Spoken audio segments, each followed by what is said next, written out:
What's up, all you cool cats and cool kittens? Welcome back to another episode of Treasures Galore.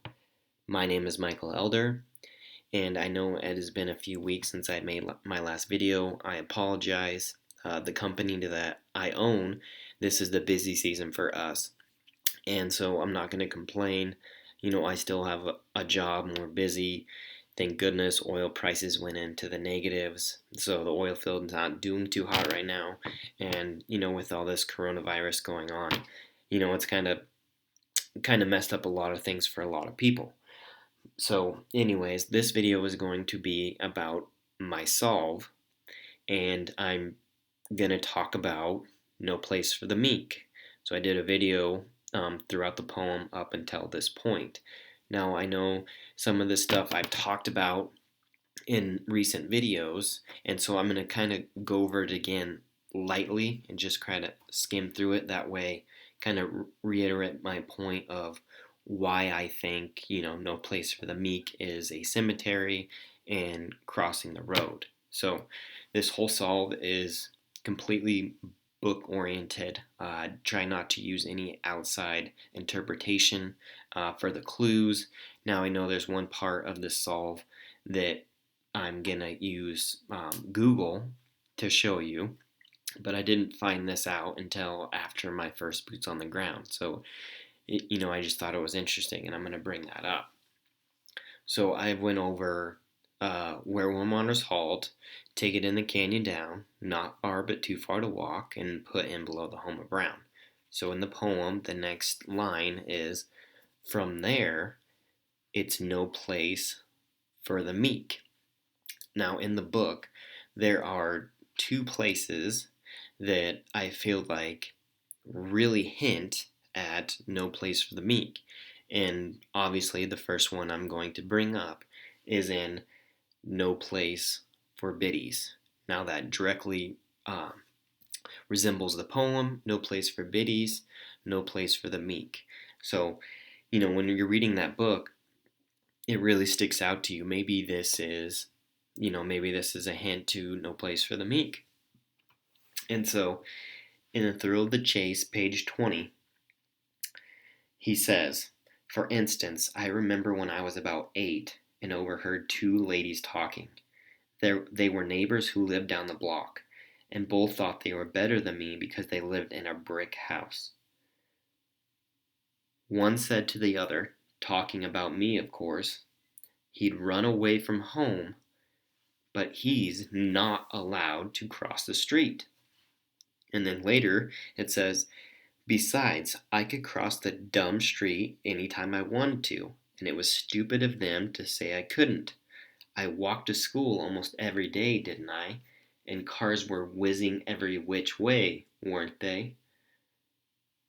But just to be safe, my mother always told me to wear clean underwear, just in case there was an accident.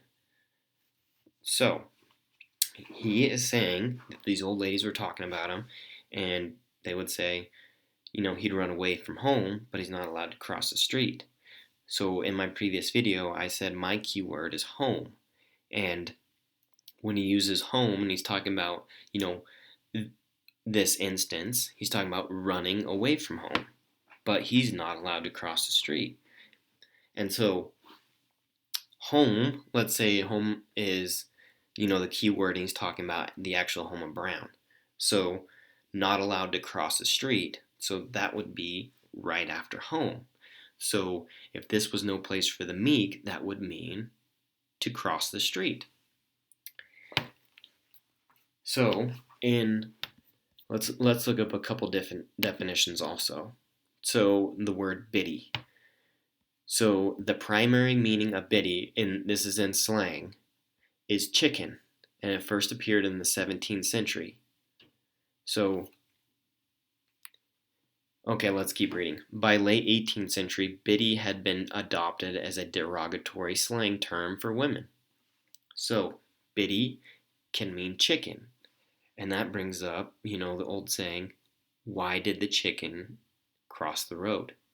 So, I thought that was interesting as in a meaning for biddy. But let's also look up the meaning of biddable. And the the definition is meekly ready to accept and follow instructions. So biddable, meekly ready to accept and follow instructions. So biddable, meek. And then also biddy meek could mean chicken. Why'd the chicken cross the road? So I think this chapter is talking about, and this is where I think people are going wrong. They discover the first few clues, but they cross the street. They don't cross the street, excuse me. Maybe it's a famous place where, everyone's going to the right, but maybe you just got to cross the street to the left.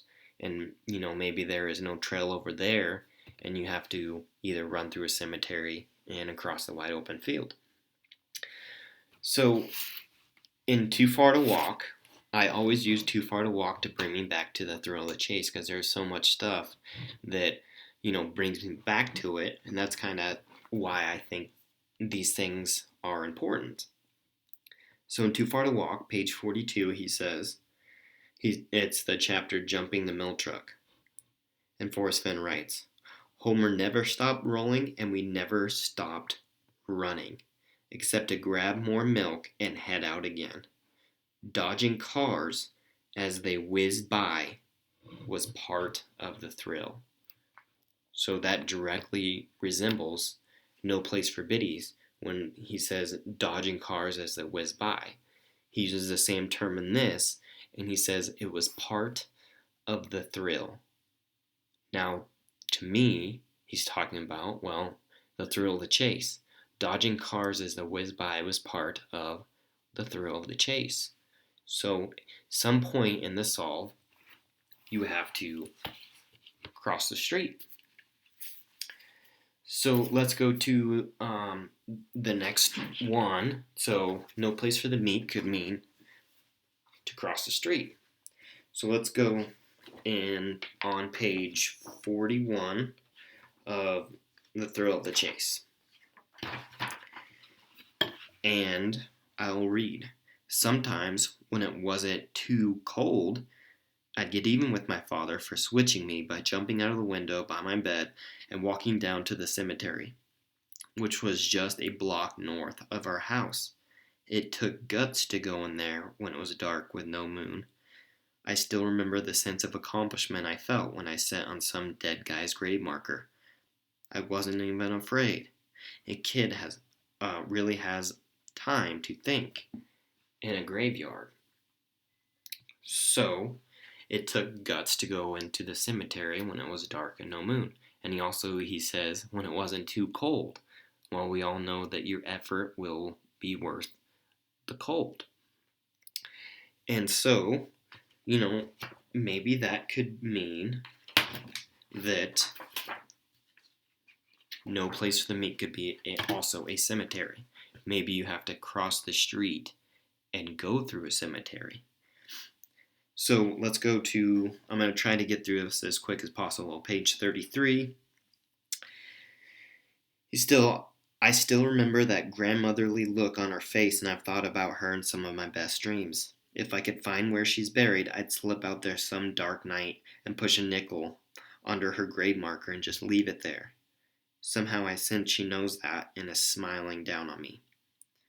And then before that, he talks about when he walked the mile to school on cold mornings. So again, it's cold.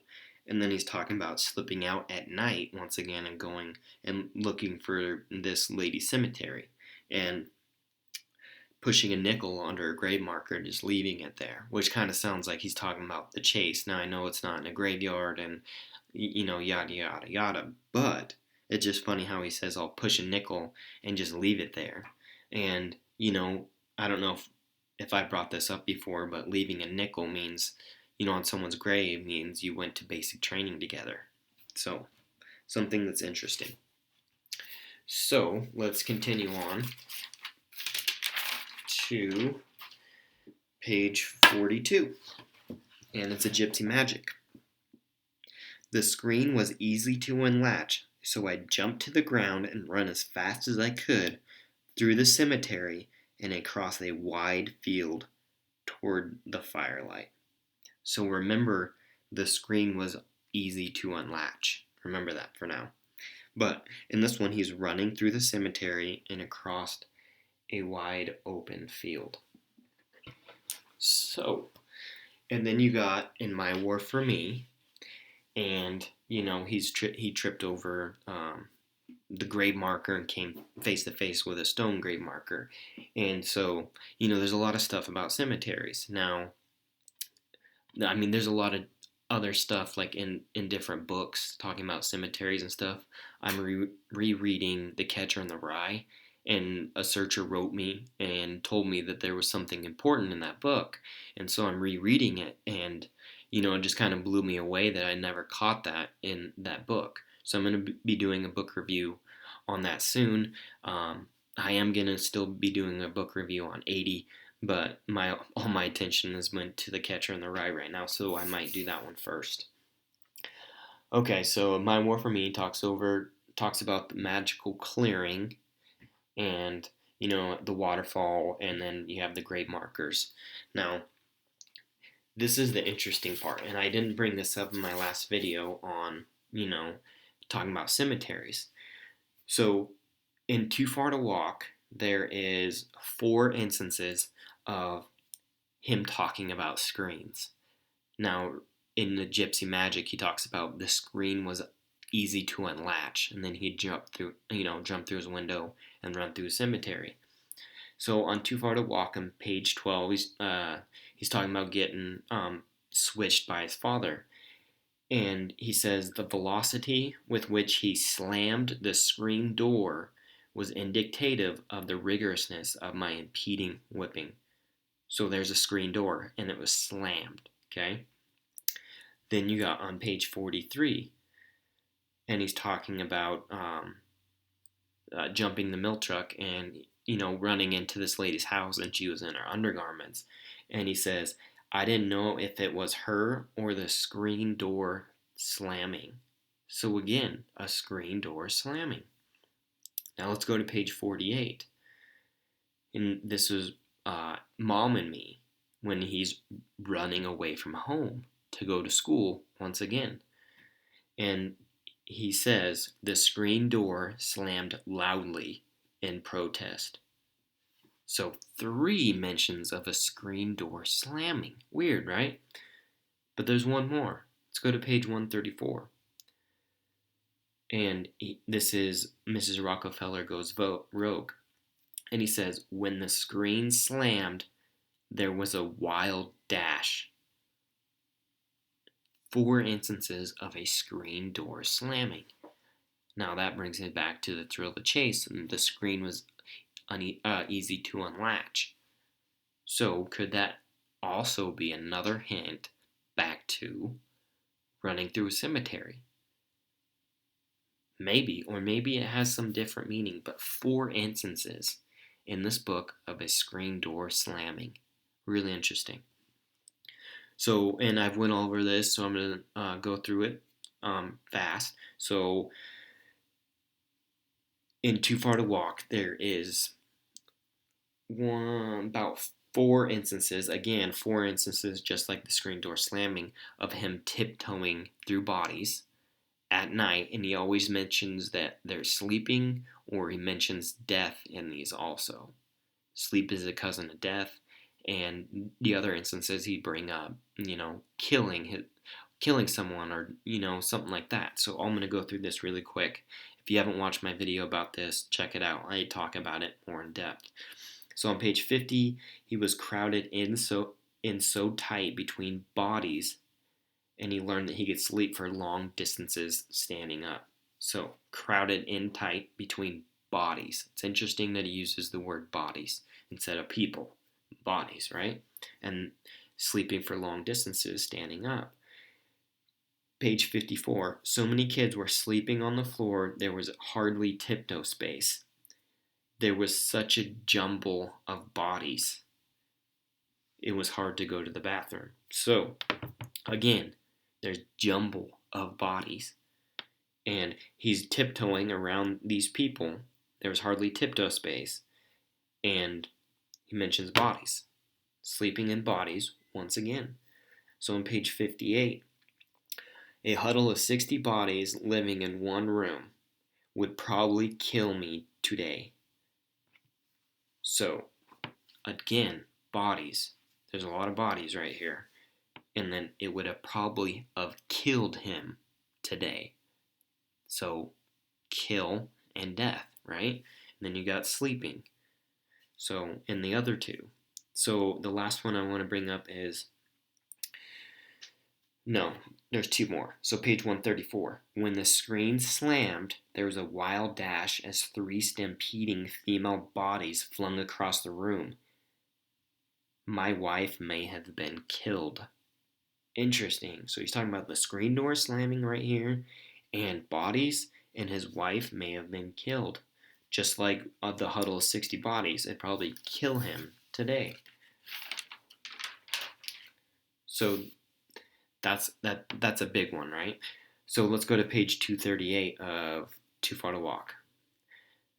So it's talking about Mountain Man, and he is tiptoeing around the mass of snoring bodies. A tiptoeing once again at night around a mass of snoring bodies. So it's, this is the reason why I think a cemetery has something to do with it. Now there's a lot of different things, and so check out my other video, but in Too Far to Walk, there's that chapter of him finding just a random gravestone in southwest Wyoming, and he took a picture by it. And, there's a whole bunch of different stuff with grave markers and cemeteries that, I brought up in the past. So that's the reason why, I feel that no place for the meek is a cemetery. So let's go over my solve really quick. So I talked about in my first video where warm water's halt. I made 3 videos, and I talked about why I believe it's on Canyon Street. The deep potholes on Canyon Street, and it was in the summer. So you'd have warm waters that would halt in these potholes, and then cars would drive by and splash it on people. Dirty water. And then he talks about in the Totem Cafe caper when he's washing dishes, his hand turned white and had deep canyons on them. Well, the Totem Cafe is right there on Canyon Street. And then I also brought up the talk about kettles and scalding water, and the smell was terrible. So what I really hated to wash were those giant kettles used for making brown gravy. The smell truly assaulted my sensitivities, and he's talking about scalding water. So he had scalding water, the smell was bad, and kettles. Well, Yellowstone is the biggest caldera in the world, and caldera means kettle. And what is Yellowstone known for? It's scalding water that smells terrible. And then in Too Far to Walk, he brings up making homemade soap with his dad in a kettle, and it had scalding water, and the smell was terrible. And then once upon a while, he talks about the smelly gravy pan, which was once a scrapbook, and he added that into the book. So then you got take it in the canyon down. So I use the mountain man logic to find out the directions that he's talking about. So in mountain man logic, the sun comes up in the east, and we thought out was south. So out, south, in north, and then sun comes up in the east. So up, and then the opposite would be down, so that would be west. So I used some mountain man logic here and figured out that take it in the canyon down would be northwest, and the canyon being Canyon Street. And then you got not far but too far to walk, which I believe is 50 miles. So, and looking for Lewis and Clark, they were 50 miles from where they started. There was a one-room schoolhouse in Wyoming that was 50 miles out of the way, and then they had a flat about every 50 miles.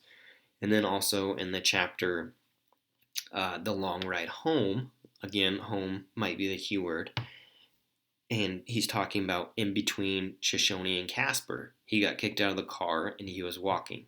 And he mentions walking and how far it was. Well, if you look in between those two towns are 100 miles away. So if he's in between them, maybe he was directly in between them because that would be the furthest distance between each town, right? And so that would be 50 miles. And then I got into put in below the home of Brown, and I talked about Bessie, his fawn colored animal. What if he's talking about a barn? His cow was brown, and where did he go milk her when it was her home? It was a barn. And along with Eric Sloan, loved barns, painted barns, and maybe that rubbed off on Forrest Fenn and, you know, gave him some idea of how to use, a Homer Brown as a barn. Maybe. So the next place is No Place for the Meek. So let's go through this right. So here is Canyon Street right here. Here is the train station right here where you used to go take a warm shower. That's another reason why I think this is where Warm Waters Halt talks about for 50 cents you could go take a shower. It was like what he had to pay was identical to what he got paid on in the Totem Cafe Caper. And he talks about a whole bunch of different things. So you got to go watch my video. I'm trying to make this as quick as possible. So anyways, I think that this could be a hint at where Warm Waters Halt, and then also the potholes on Canyon Street before the streets were paved. So if this is Canyon Street, you would take it up north. Let's go up north. Let's zoom out a little bit. And then let's go right here. Let's go north and then west. Sorry, this thing's really touchy.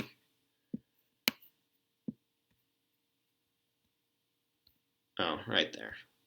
So north and then west. This is the road that leads off of right by Hebgen Lake. And so, there it is right here. So north, you head up north on Canyon Street and then go west this way, which leads you right by Hebgen Lake and Quake Lake. So north and then west. So we're going northwest. And I also believe that he kind of hints about Hebgen Lake being waters high because it was so high in altitude. His, Skippy couldn't take off with his airplane. And then heavy loads could be Quake Lake. So if you keep going this, you're following down. This is the way the water is going. So you're actually going down the canyon, right? And then you follow the Madison River on this. And then that leads you to, right at Ennis, Montana. So there's a problem with this solve. So this distance is actually more than 50 miles. But right when you go on the road down to Hebgen Lake, the mile markers start over.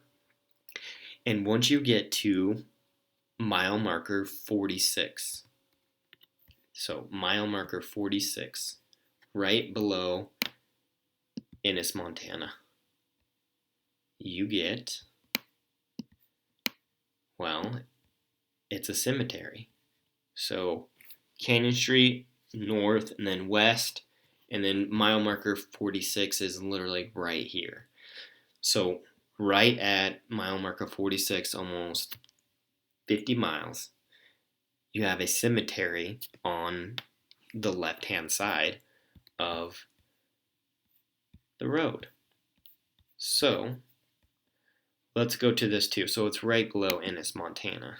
And so I just Googled Ennis, Montana, and there's a famous fly fisherman that lives in Ennis, and his name is Randy Brown. And he started it back in the 1970s, I believe. He talks about how he knew everyone in that area.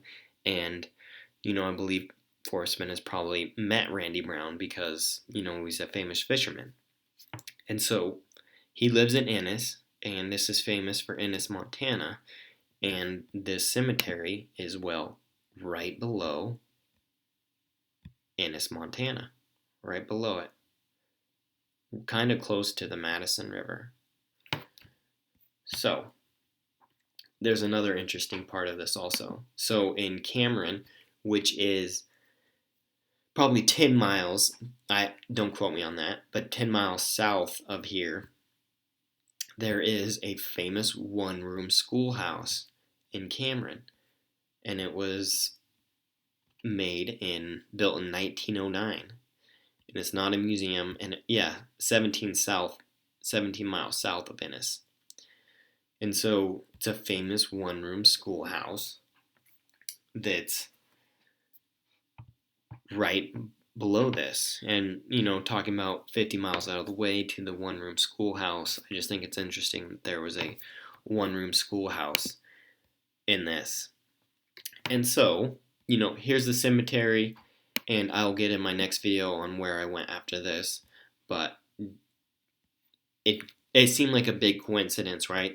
That I followed it exactly, and I thought, no place for the meek could be a cemetery.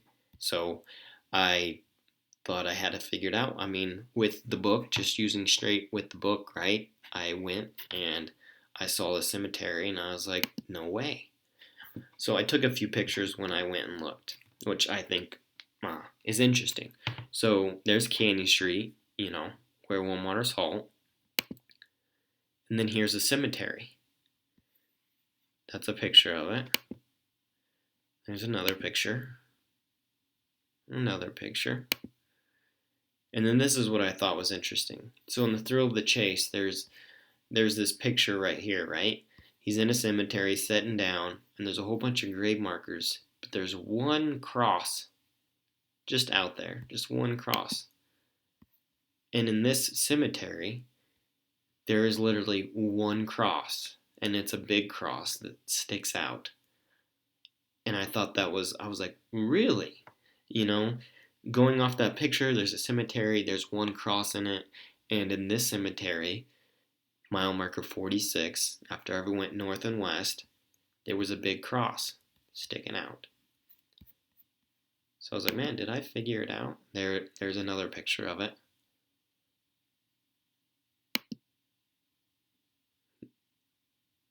It's really pretty in Ennis, Montana. But this is an interesting thing. So I just drove through, and right on the left-hand side when you pull in, there is a grave marker that says Meeks. And I thought that was also really interesting. And no place for the meek could mean cemetery, and then there's actually a gravestone marker that says Meeks, along with a big cross, in that. So let's go bring up that picture again. Sitting in a cemetery, and there's just one cross.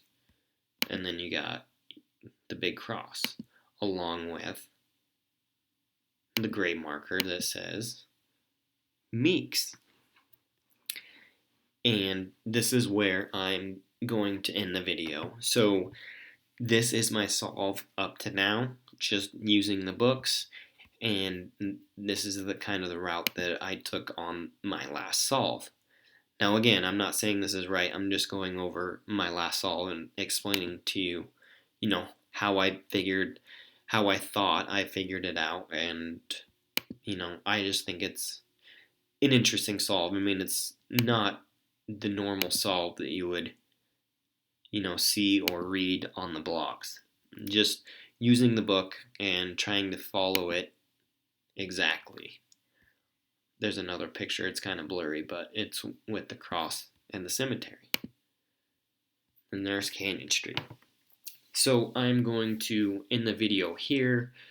I will continue on my solve, and I'm going to do a book review. I'm almost done with The Catcher in the Rye, and there are some interesting things. And I think the searcher, I can't think of his name right now, but thank you for bringing that up.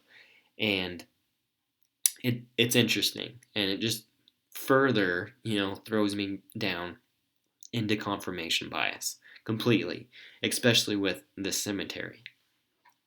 And so, going through the books, it just seems really, really obvious, well, at least to me, that a cemetery or a grave has something to do with this.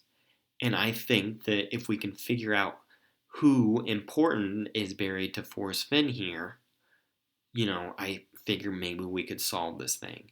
Now, he pushed a nickel under his grave marker. Is it someone who served with basic training and got killed, and that's where he is? Is it, a grandmotherly woman who talks about grandma a lot? I'm just trying to throw out ideas here, but I just think a cemetery is important. And why would a cemetery be important? Well, there's probably someone that was really close to him who is buried there, I would imagine. Or maybe it's some famous person that he idolized, and it's an old grave of theirs, and that's kind of what he's talking about. Or maybe he's just kind of referencing where his grave is going to be.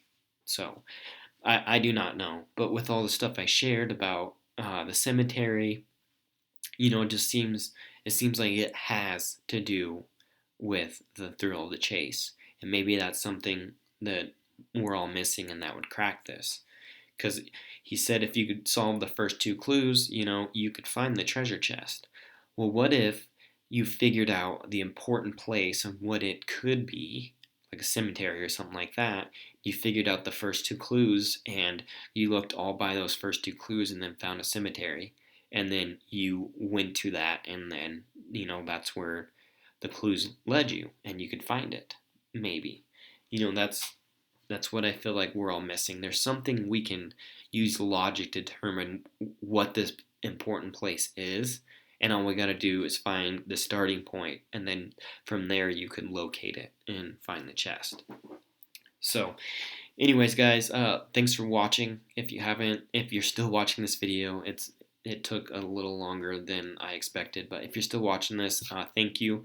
And if it doesn't mean a lot to you, but it'd mean a lot to me if you subscribed, if you like what I'm saying, or just think anything is interesting. If you watch them, I know a lot of people who watch my videos aren't subscribed. So if you're watching this, just hit that subscribe button. You'll get a notification when I make a video, and that's it. So, anyways, guys, thanks for everything. Thank you to all my subscribers and stuff like that. And I will be going live with Carter. I'm making this video Saturday night. I'll probably do it in the morning. So I will be making, a live appearance on Carter, the House Husband Diaries, later tonight at 6 Mountain Time. So, and if you haven't subscribed to him, subscribe, because, we're going live together, and it's on his show, and, you want to get notifications for that. So, anyways, guys, thank you so much, and I will catch you guys on the next video.